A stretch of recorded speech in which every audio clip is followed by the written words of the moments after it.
이 영화는 영화 인생 공부에서 한번 꼭 다뤄야겠다. 죽을 병에 걸려 있었어요. 죽음을 준비하는 자세는 한마디로 하면 아무 준비도 안 하는 것 같아요. 그냥 아주 평범하게 일상을 보내는 것 같거든요. 자기의 그런 흉한 모습을 그러니까요. 보이기가 싫은 거죠. 특히나 이제 사랑하는 사람. 저는 심은하 씨 편이었어요. 짱돌을 던져버려 유리창을 깨버린단 말이죠. 너무 시원했어요, 그 장면 보는데. 어떻게 아무 말도 없이 그냥 쓱 사라져버려요. 그런데 어쩔 수가 없었을 것 같아. 그게 좋아서. 인간인 것 같아. 그쵸, 좋은 걸 어떻게 해. 그러니까 좋은 걸 어떻게 해. 인생 공부! 안녕하세요. 영화 읽어주는 PD 체인지 그라운드 윤충희 PD입니다. 웅이사입니다. 예, 반갑습니다. 예, 반갑습니다. 지난번에 이제 나오셨는데 네. 고 작가님이 은근히 질투를 하시더라고요. 네. 어떻게 이 자리를 이제 완전히 뺏어가실 그런 계획이 다 있으신 겁니까? 아, 네, 근데 워낙 요즘에 예. 사실 제가 뺏는다기보다는 고 작가님이 워낙 바쁘시니까. 보시니까. 예. 워낙 바쁘셔가지고 어쩔 수가 없습니다. 제가 이 자리를 계속 나올 수밖에. 근데 본인도 많이 원하셨잖아요. 예? 아, 예. 전에는 굉장히 강력하게 원하시는 것 같은데 네. 슬슬 이렇게 저 눈치도 보고 그래야죠 우리가. 예. 이번에 그럼 지난 시간에 이어서 오늘도 인생의 마지막 순간에서와 관련된 영화를 다룰 텐데요. 진짜 이 책이 생각한 거리를 정말 많이 주는 것 같아요. 맞아요. 예, 이게 작가분이 푸시카트 문학상 받으셨다 그래서 그런지 뭐라 그래야 되나, 사람 좀 감수성을 파고드는 그런 면이 있거든요. 맞습니다. 엄청 서정적이고, 예. 그리고 저도 그렇게까지 디테일하게는 몰랐는데, 이게 제가 이제 주변에 선물을 했어요. 네. 책을. 다 피드백이 뭐냐면, 자기 얘기라고. 어. 저희 사실은 오늘 오전부터 오후까지 빡독 X 행사를 예. 열었잖아요. 그리고 나서 지금 촬영을 하고 있는 건데, 빡독 X에서도 이 책을 갖고 오셔서 오늘 빡세게 독서를 하신 분이 있으세요. 인천에서 오신 분인데, 구구절절 했습니다. 얘기였다고. 예, 본인이 그냥 이 셀리였다고. 예. 그러시면서 되게 감명적인 이야기도 들려주셨죠. 저는 솔직히 조부모님이 다 어렸을 때 돌아가셔서 그 죽음에 대한 상실감은 많이 아직 못 느껴봤어요. 그런데 그 애절한 그런 느낌하고 딱 맞아 떨어지는 영화가 또 한 편이 있더라고요. 예. 그래서 오늘 준비한 영화가 그 뭐라 그러냐, 그 죽음의 애절함이 잔잔히 느껴지는 영화. 어떤 영화인지 아시겠어요? 여기 다 써있잖아요. 예. 네. 8월의 크리스마스. 네, 오늘 준비한 영화는 8월의 크리스마스입니다. 이게 원래는 뭐 제가 이제 어렸을 때 봤으니까 한 개봉한 지 20년 정도 됐어요. 예, 20년. 꽤 오래됐죠. 네. 예. 주인공이 근데 한석규, 그다음에 이제 지금은 은퇴하고 안 나오시는 심은하 씨. 한석규 씨는 지금하고 그때랑 봐도 크게 다르지가 않아요. 그래서 참, 아, 20년이나 됐어? 이런 생각도 드는데, 이게 원래는 사랑을 다룬 작품이었다고 기억을 했거든요. 어렸을 때 본 기억으로는. 그런데 이 영화가 이제 퍼뜩 생각이 나서 다시 봤는데, 사랑이 아니라 죽음도 거의 사랑과 5대5 비율로 굉장히 죽음을 비중 있게 다루고 있더라고요. 그래서 이 영화는 내가 여기 영화 인생 공부에서 한번 꼭 다뤄야겠다. 우리 시청자분들에게 알려드려야겠다 싶어서 오늘 준비를 해왔습니다. 웅이사님은 이 영화 어떻게 보셨어요? 저는 이제 아까 윤PD님께서 네. 사랑과 죽음을 5대5라고 이해하셨는데, 저는 그렇게 생각해요. 이 영화에 저는 10이 그냥 죽음인 것 같아요. 그러니까 사랑은 물론 중요한 요소이긴 해요. 한석규 씨와 아름다우신 심은하 우리님께서 한석규는 그냥 한석규인데. 예, 두 분께서 정말 근데 심은하 씨가 네. 너무 예쁘시더라고요. 그쵸. 전성기 시절의 심은하 씨. 그리고 그 연기력 논란도 약간 있지 않으셨나요? 그게 TV에 나올 때 연기력 논란이 있으셨다가 이게 영화로 데뷔를 하면서 나왔던 영화들이 그냥 연기력 논란을 싹 다 잠재워 버렸어요. 그렇구나. 예. 그리고 또 재밌는 게 좀 오래된 영화잖아요. 이제 20년 됐잖아요. 그 당시에는 서울 사투리 있었던 거 아세요? 그래요? 예. 모르겠네요. 이게 2000년 이후 들어오면서 없어졌대요. 그런데 90년대 이제 드라마나 영화 보시면 특히 이제 여자 배우들이 아저씨 뭐 하세요? 뭐 이런 식으로 약간 깍쟁이 같은 말투를 해요. 아저씨는 뭐예요? 근데 아저씨 몇 살이에요? 아저씨가 쓰는 카메라 얼마예요? 그게 살짝 남아있더라고요, 이 영화에. 그래서 이 서울 사투리가 이때까지만 해도 남아있었구나? 이런 것도 보이고 좀 그런 재미도 있었어요. 예, 그런 것도 되게 아셨네요. 저는 잘 몰랐는데 또 새로운 걸 알았습니다. 확실히 좀 깍쟁이 같죠, 그렇죠? 예, 또 그렇게 보니까 좀 깍쟁이도 같고 되게 상큼발랄하시고 그쵸. 그러시더라고요. 또 직업이 그 주차 위반 공무원이라고 해야 되나요? 예, 주차 단속 공무원. 주차 단속 공무원. 근데 되게 그런 공무원 있으면은 너무 좋을 것 같아요. 네, 아, 요즘에 이제 다 이제 CCTV로 하고. 네, 맞아요. 그 재밌는 장면이 하나 있잖아요. 주차 단속 요원이 이제 밥 먹으려고 식당 앞에 차를 세우니까 불법 주차하고 밥 먹던 분들이 다 뛰어나와서 차 빼고. 아주머니랑 싸우고 가게 맞아, 식당 아주머니. 아줌마랑 싸우고. 그러니까 저는 이제 말이 약간 새긴 했는데 그 한석규 씨와 심은하 씨, 그 둘의 사랑이 굉장히 중요하긴 해요. 그리고 그 사랑이 너무 아름답게 묘사가 돼 있죠. 네. 하지만 그 사랑을 극대화하는 건 뭐냐? 죽음이라는 거죠. 예. 바로 이 한석규 씨의 시한부적인 삶. 네. 그러면 어째서 웅이사님이 이렇게 생각을 하시는지 제가 우선 간략하게 영화 줄거리를 소개를 해드릴게요. 네. 그 정원이라는 이름의 남자가 있어요. 네. 예, 허름한 사진관을 하나 운영하고 있는데 하루는 장례식장에 갔다 왔더니 웬 주차 단속 유니폼을 입은 여자가 사진관 앞에 있는 거예요. 그래서는 이 여자 이름은 다림이었고요.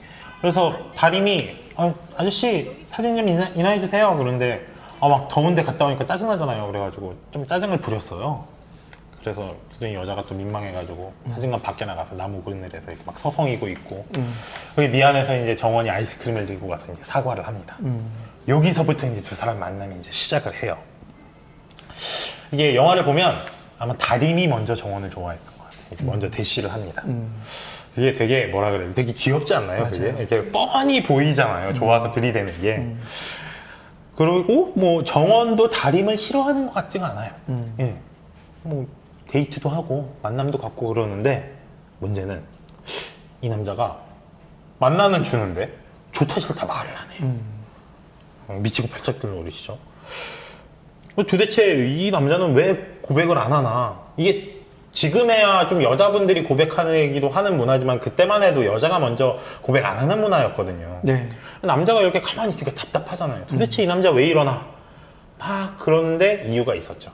아까 말씀하신 그 정원은 죽을 병에 걸려 있었어요. 그래서 이 여자한테 사귀자고 고백을 못 한 거예요. 이런 이야기를 다루고 있습니다. 그래서 이제 끝내 고백하지 못하고 정원이란 남자는 죽고 다림이란 여자는 그 남자를 추억하는 애절한 영화죠. 예, 근데 이게 이 영화가 참 애절한 영화인데 처음 만났을 때 그 아이스크림 씬부터 이게 쭉 이어지는 게 되게 뭐라고 해야 되지? 여기서 한석규 씨의 연기를 개인적으로 칭찬 안 할 수가 없어요. 맞아요. 왜냐면 이게 너무 자연스러워. 그러니까 이렇게 막 그냥 이렇게 하다가 툭툭 내뱉고 막 그것도 막 화도 낼 때도 있고 막 흥분할 때도 있고 이런데 한석규 씨 되게 평범하면서도 평범한 어른인 것 같으면서도 너무 영화에 잘 녹아지는 것 같으시더라고요. 심은하 씨가 이제 아저씨 결혼했어요? 이러니까 아유 애가 벌써 둘이야.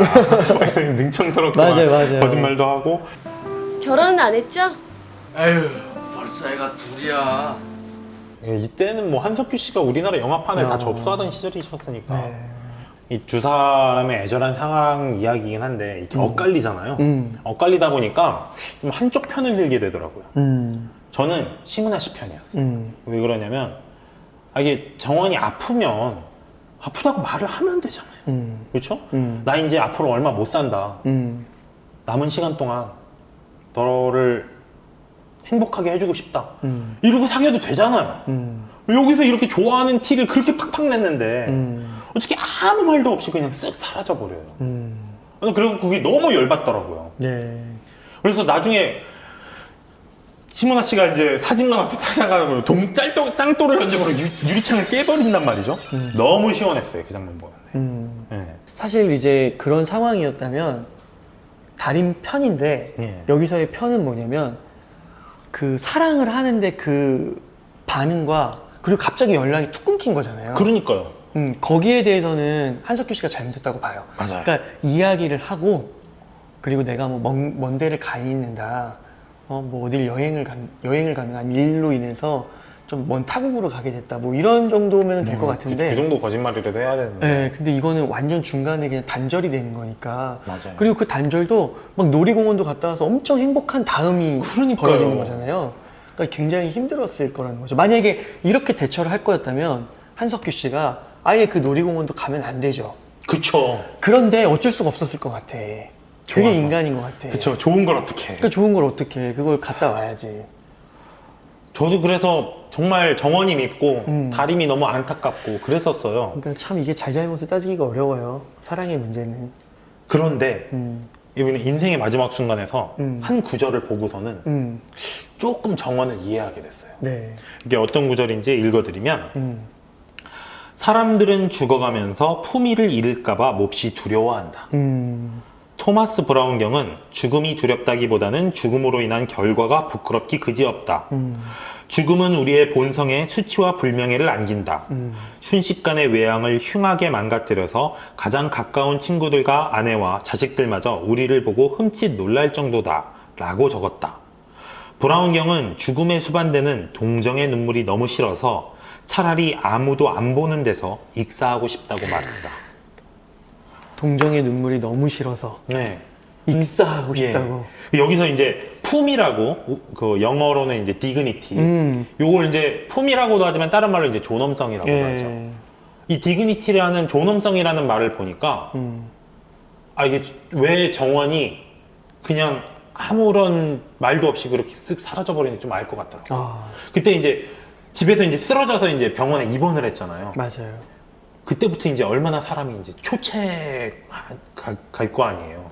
이제 살이 쭉 빠지고 그 모습을 보이기가 싫은 거죠. 그렇지 않을까요? 예, 맞아요. 예. 그러니까 자기의 그런 흉한 모습을 그러니까요. 보이기가 싫은 거죠. 특히나 이제 사랑하는 사람에겐 더더욱 그럴 것 같아요. 그렇습니다. 사랑하는 사람한테 거기다가 제가 이제 아까 전에는 나 이제 살 날이 얼마 안 남았다. 내가 살아있는 동안 열심히 사랑하자. 이렇게 했으면 더 좋았을 거라 그러는데 이 생각이 드니까 그게 굉장한 욕심이라는 걸 깨달았어요. 왜냐하면 그때 그 말을 하는 상황에서는 안 그랬겠지만 병마가 심해지면 거의 뭐 하루에 3-4번씩 구토를 할 거고 나중에 진짜 똥오줌도 못 가릴 수도 있잖아요. 이게 죽을 병이니까. 그럼 그거를 그 사람 앞에서 어떻게 보여주겠어요? 그러니까 여기 보면은 익사하고 싶다고. 그러니까 아무도 안 보는 데서 익사하고 싶다 이런 말이 나올 정도니까. 저도 떠오른 부분이 하나 있어요. 예. 저는 책에서 226쪽인데 여기 뭐냐면 그래도 불구하고 현실에서는 이렇게 하는 게 낫다라는 거예요. 제 생각에는. 예. 뭐냐?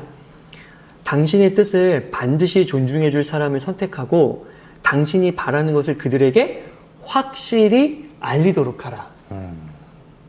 자, 당신의 몸은 당신이 책임질 수 있는 마지막 대상이며 그 몸을 어떻게 처분할지는 당신이 내릴 가장 개인적인 결정이다. 그러니까 마지막 결정이라는 거죠. 이 결정을 가족들에게 떠넘기지 말라는 거예요. 그러니까 네가 책임을 지라는 거예요. 그렇죠. 그래서 뭐가 됐든 당신을 사랑하는 사람들이 당신의 속내를 몰라 갈팡질팡하게 하지 마라. 그렇죠. 갈팡질팡하게 만들었죠. 아, 석규 형 그럼 안 되는데. 그러니까 이제 현실에서는 이렇게 하는 게 이제 이 셀리 티스데일 작가님은 그나마 또 좋은 게 아닌가 이렇게 말을 하고 계십니다. 하긴 근데 정말 조금 더 지혜롭게 생각했다면 이 책의 말씀이 맞다고 저는 생각을 해요. 영화는 그쵸, 영화는 그 영화에서 이 그 정원이 그 조용히 사라져 버린 거를 더 쓸쓸하고 슬프게 만드는 효과가 있는데 영화는 정원이 죽는 순간을 안 보여줘요. 이렇게 스스로 이제 본인이 사진관을 했으니까 스스로 영정 사진을 찍고 그 모습이 그대로 영정 사진으로 오버랩이 돼요. 그러니까 본인이 죽는 모습이 안 보이잖아요. 그러니까 어린 시절에 제가 봤을 때는 그냥 저한테 어린 시절의 죽음은 그거예요. 그냥 어느 날 그냥 잘 살다가 그냥 깨꾸닥하고 죽는 느낌? 그러니까 이제 왜 사랑한다고 말을 못해? 죽을 때까지 사랑하면 되지 이런 얘기가 나오는데 책을 보고 나니까 아유 그게 그렇게 부드럽게 넘어가는 게 아니었잖아요. 죽음이 그때까지 막 거기까지 이르는 동안 치열하고 고통스럽게 해야 된다는 걸 몰랐으니까 영화는 그 모든 고통과 그 끔찍한 순간들을 컷과 컷 사이에 네. 숨겨놓았던 거죠. 저는 어려서 그걸 못 읽었어요. 예. 근데 그걸 읽었던 분들은 아. 정원이 말을 안 한 거에 이제 좀 공감을 했겠죠. 그래. 그런 모습 보여줄 수 없고, 그러면 사랑하는 사람 마음이 더 아플 때고, 말하지 않은 게 낫겠다. 라고 생각을 하시는 분들도 있겠지만, 또 셀리 티스데일은 그럼에도 상대방이 갈팡질팡하지 않게 얘기를 하는 게 더 옳았다. 이렇게 말씀을 해주시고 있네요. 그렇죠. 죽음이라는 게 정말 복잡한 것 같아요. 절대 단순하지가 않아요. 이게 무슨 말이냐면, 죽음 앞에서는 어떤 것이 100% 옳다, 어떤 것이 100% 그르다 이렇게 말을 못 할 것 같아요. 맞아요. 네. 또 진짜 뭐 셀리 작가님이 이렇게 이야기했지만 정말 진짜 느닷없는 죽음을 통해서 정말 한마디도 하지 못하고 죽을 그렇죠. 수도 있는 거잖아요. 예. 참 어렵습니다. 그래서 어떤 것도 100% 옳고 어떤 것도 100% 그른 건 없으니까 소통하고 좀 더 함께 고민하고 이런 시간을 갖는 게 저는 좋을 거라고 생각을 해요. 이렇게 혼자서 고민을 하면 정말 답이 안 나올 정도로 너무 복잡한 문제니까 더 선택의 너그러움을 가질 수 있는 여유를 가지면 좋겠다는 생각을 한번 해봅니다. 예. 요 이제 8월의 크리스마스를 보면서 또 하나 생각해 볼 점이 정원이 죽음을 준비하는 자세거든요. 예. 그 뭐라 그래야 될까? 정원이 죽음을 준비하는 자세는 한마디로 하면 아무 준비도 안 하는 것 같아요. 그냥 아주 평범하게 일상을 보내는 것 같거든요. 원래 저서 그걸 보면서 아 나도 죽을 병 걸렸다고 괜히 유난 떨지 말고 그냥 저렇게 평소처럼 살다 가는 게 맞는 것 같다. 저는 그런 생각을 했었는데 웅 이사님은 어떻게 생각하세요? 이런 생각에 대해서. 저도 딱히 막 특별하게 이제 내가 죽을 날이 얼마 안 남았으니까 뭐 어디를 간다든지 막 특별한 거를 뭐 먹는다든지 그런 것보다는 제일 먼저 할 거는 아마 가족 그리고 체인지 그라운드 분들 윤충희 PD님 예. 그런 분들을 찾지 않을까 싶어요. 찾아가서 너 그때 막 그랬다고 에이씨 요거 관련해서 예. 그 순간의 힘이라는 명저 중에 명저 책이 있죠. 네 그쵸. 근데 여기에 유진이라는 분이 나와요. 예. 근데 이 유진이 어떤 분이냐면은 그 KPMG라고 예. 엄청 유명한 회계법인의 아. CEO예요. 엄청 부자겠네요. 네, 근데 이분이 이제 53세에 암을 선고받고 아유. 6개월 시한부를 선고받습니다. 근데 이분이 이제 돈은 어마어마하게 벌었고 약간 버킷리스트 느낌이 나는데요. 사회적으로 엄청 평판이 많잖아요. 예. 근데 이분이 이제 그때 어떤 행동을 하느냐. 예, 바로 가족을 찾고 주변을 정리하기 시작해요. 아. 근데 이분이 이제 쓴 회고록이 정말 대단해요. 서문에. 어떻게 시작을 하는 줄 아세요? 첫 마디가? 제가 읽어드릴게요. 나는 축복받은 사람이다. 아 세상에. 앞으로 살 날이 3개월 남았다는 선고를 들었다. 근데 왜 그러냐면 이게 결론적으로 이분이 이제 죽어가시면서 이 책을 완성하시는데 그 죽음이라는 거 앞에서 그 주변에 자기가 보지 못했던 그 일상과 사소함을 챙기기 시작하면서 기쁨을 얻는 거예요. 그러니까 그 이전까지는 생각해 보세요. CEO면 엄청 바쁘니까. 엄청 바쁘고 일밖에 안 해요. 네. 금융권이기 때문에 아마 새벽에 출근했다가 새벽에 퇴근하고 막 그러셨을 거예요. 근데 이제 그때부터 가족들과 시간을 보내는 거죠. 그래서 이런 게 이제 정원의 그런 모습과 조금 일맥상통하는 면이 있지 않을까. 저도 근데 이 말씀 들으니까 저도 아마 뭐 몇 개월 안 남았다 이런 얘기를 들으면 전 아마 글을 쓸 것 같아요. 저도. 글. 예. 지금도 글을 쓰는 게 재밌고 즐거워서 하고 있지만 이런 일을 만나면 저는 더 글을 쓸 것 같아요. 생각이 문득 드네요. 아 그리고 이분 근데 야, 그 와중에 어떻게 나는 축복받은 사람이다라는 말을 할 수 있다는 게 그러니까 그 일상의 소소한 순간을 옛날엔 전혀 생각하지 못하고 그게 항상 후순위였고 그랬는데 이제 이렇게 살면 안 되는구나 하면서 그 순간 가치관이 그쵸. 삶의 우선순위가 완전 뒤바뀌어 버리는 거죠. 그럼 웅이사님은 그렇게 가족들을 돌보고 주변을 정리하는 게 좋은 죽음이라고 생각을 하시나요? 그렇죠. 저는 그렇게 봐요. 근데 그게 참 딜레마인 게 우리가 죽을 건 알잖아요. 그쵸. 그러면은 지금부터 그렇게 살 필요도 있거든요. 더 그쵸. 가족을 사랑하고 그렇죠. 자녀와 시간을 많이 보내고 가까운 사람들하고 더 친하게 지내고 근데 이게 참 그래요. 일상이 바쁘잖아요. 그렇죠. 그러니까 이게 알면서도 행동으로 옮기기가 참 어렵습니다. 그렇죠. 마지막 내 인생의 마지막 순간을 생각하면 아 부모님한테도 더 잘해드려야 되고 맞아요. 친구들한테도 더 잘해야 되고 가족들한테도 더 잘해야 되는데 평소에는 그렇게 못 살고 있다는 거. 예. 맨날 이런 거 떠올릴 때만 착해졌다가 다시 그냥 안 착해진 일상으로 돌아가는. 일상에서 뭔가 매듭지지 못한 것들을 하나씩 정리해가는 게 좋겠다는 생각이 맞아요. 들거든요. 그 영화에서도 8월의 크리스마스에서 정원이 아버지한테 그 비디오 녹화하는 방법을 알려드리는 장면이 있어요. 너무 울었어요, 그 장면에서. 이게 아버지가 리모컨 조작을 잘 못하니까 나중에 화가 나가지고 이렇게 뛰쳐나오는데 화가 나도 알려드려야 되잖아요, 이제. 해줄 사람이 없으니까. 자기가 없으면 못하니까. 그래서 그걸 이렇게 종이에다가 이제 한자 1번 리모컨을 뭐 채널 버튼을 누르고 이걸 다 쓰는데 그냥 너무 짠하더라고요. 맞아요. 근데 이런 게 이제 주변을 정리하는 일이죠. 이거를 하긴 해야 돼요. 우리도. 전 죽음 자체는 저는 안 두려워요. 이게 그 박사님처럼 뭔가 이렇게 삶에 뭔가를 이렇게 이루고 인생이 너무 행복하고 뭐 그런 의미에서 죽음 자체가 안 두려운 건 아니고 전 약간 또라이 같은 건데 죽으면 어떻게 될지 좀 궁금하지 않으세요? 그런 것도 좀 있어서 죽을 때가 되면 아, 그래 내 평생 궁금증 하나 해결한다 이런 마음이 들 것 같아서 그렇게 많이 두렵지는 않은데 그거 하나는 두려워요.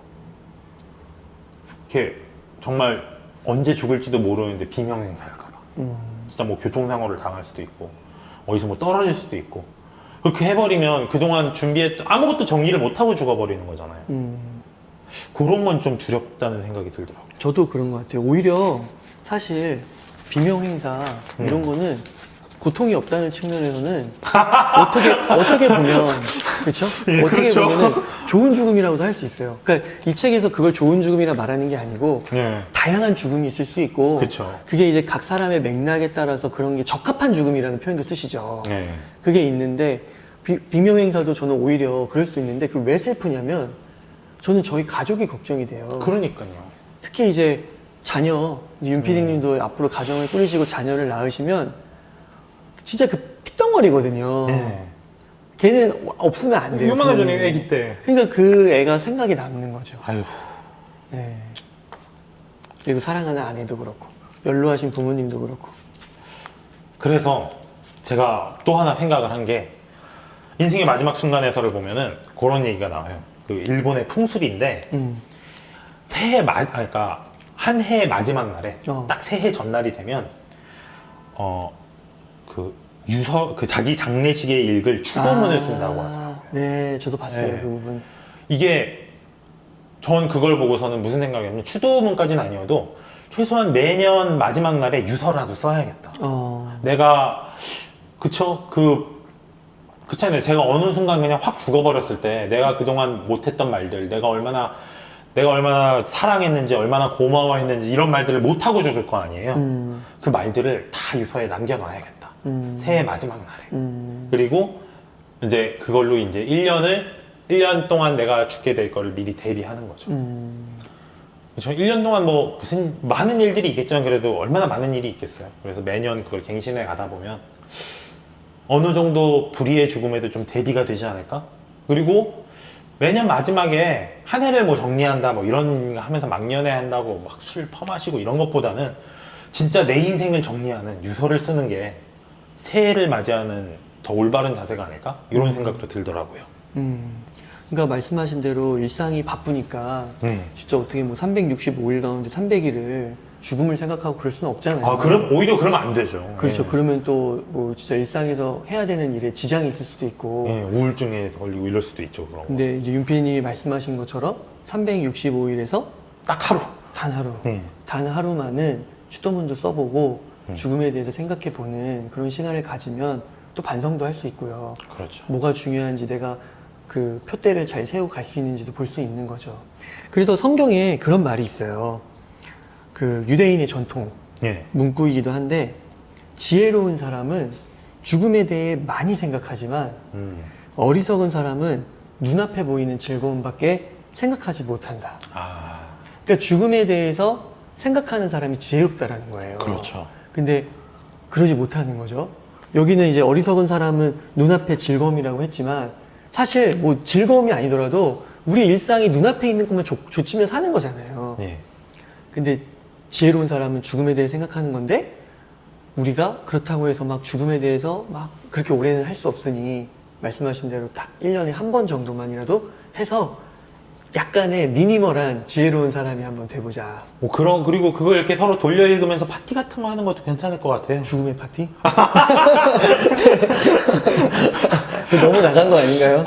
근데 혼자 읽는 것보다 좀 같이 돌려 읽으면 괜찮지 않을까요? 예. 정말 뜻이 맞는 친구. 예, 뜻이 맞는 친구들하고 같이 예. 이렇게 돌려 읽으면서 이제 유서를 이제 돌려 읽는 거죠. 그러면은 이제 유서에 이제 써 있겠죠. 제가 좋은 것 오미사님하고 게임했을 때 이긴 장면만 모아서 틀어주세요. 뭐 이런 거라든가. 근데 이게 되게 좋은 게 네. 저 딱 드는 생각이 뭐냐면 이 죽음이라는 거를 네. 예를 들어서 뭐 추도문을 써보자 이러면 제가 생각할 때 제 주변 사람들 열에 한 7명은 재수없는 소리를 해. 아 맞아요. 그럴 것 같아요. 그럴 수도 있어요. 이걸 왜 해? 너 30이야. 음. 30 중반.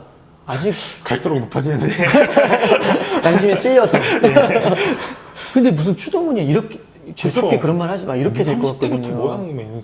네. 근데 이제 이런 책을 읽고 또 그쵸. 8월의 크리스마스 같은 걸 보면 그 죽음의 소중함, 그렇죠. 가치의 소중함, 이거를 감히 표현한다면 죽음의 지혜? 그렇죠. 예. 지혜죠. 지혜로운 사람은 죽음에 대해 많이 생각한대잖아요. 죽음을 생각했을 때만 얻을 수 있는 지혜죠. 예. 그렇기 때문에 정말 그거를 오히려 이해하는 친구가 그래, 조금 두렵긴 하지만 한번 진지하게 한번 해보자. 또 진정한 친구를 거기서 또 발견할 수 있을지 모르지 않겠습니까? 그리고 재밌는 애들은 그 와중에도 웃겨요. 네, 맞아요. 그렇죠. 재밌는 애들은 그 와중에도 웃겨줘요. 그래서 뭐 같이 하는 것도 괜찮을 것 같아요. 예, 그래서 오늘은 인생의 마지막 순간에서를 통해서 8월의 크리스마스를 다시 한번 읽어보는 그런 시간을 가져봤는데요.